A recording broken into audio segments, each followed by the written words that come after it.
you get settled in on your first night. I actually worked in that office before you. I'm finishing up my last week now, as a matter of fact, so I know it can be a bit overwhelming, but I'm here to tell you there's nothing to worry about. You'll be fine. So let's just focus on getting you through your first week, okay? Let's see. First, there's an introductory greeting from the company that I'm supposed to read. It's kind of a legal thing, you know.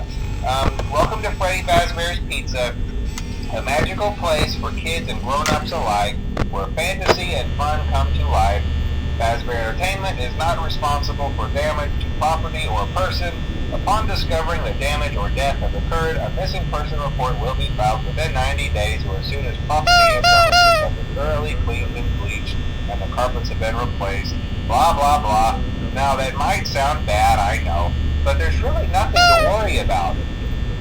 The animatronic characters here do get a bit quirky at night, but do I blame them? No. If I were forced to sing those same stupid songs for 20 years and I never got a bath, I'd probably be a bit irritable at night too. So remember, these characters hold a special place in the hearts of children and we need to show them a little respect, right? Okay. So just be aware, the characters do tend to wander a bit.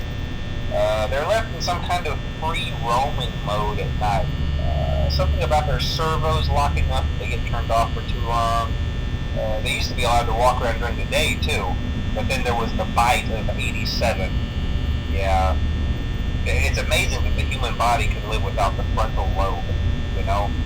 Now, concerning your safety, the only real risk to you as a night watchman here, if any, is the fact that these characters, if they happen to see you after hours, probably won't recognize you as a person.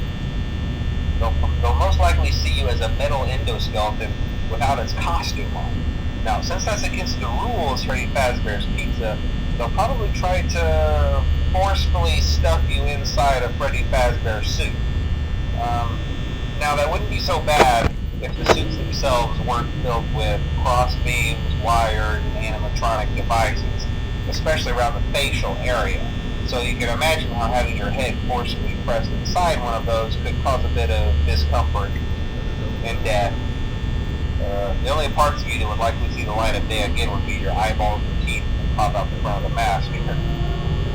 Yeah, they don't tell you these things when you sign up.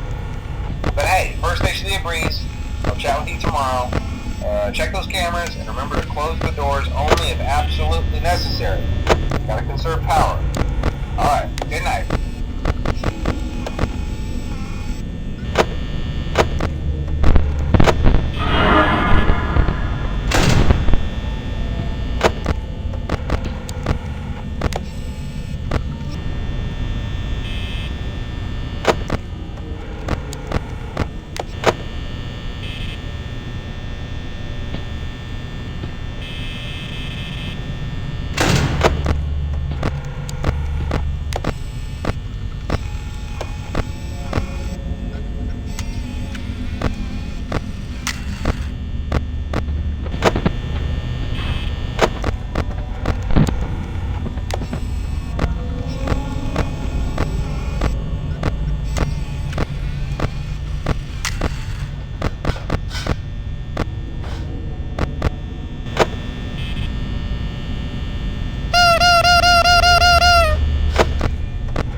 Congrats!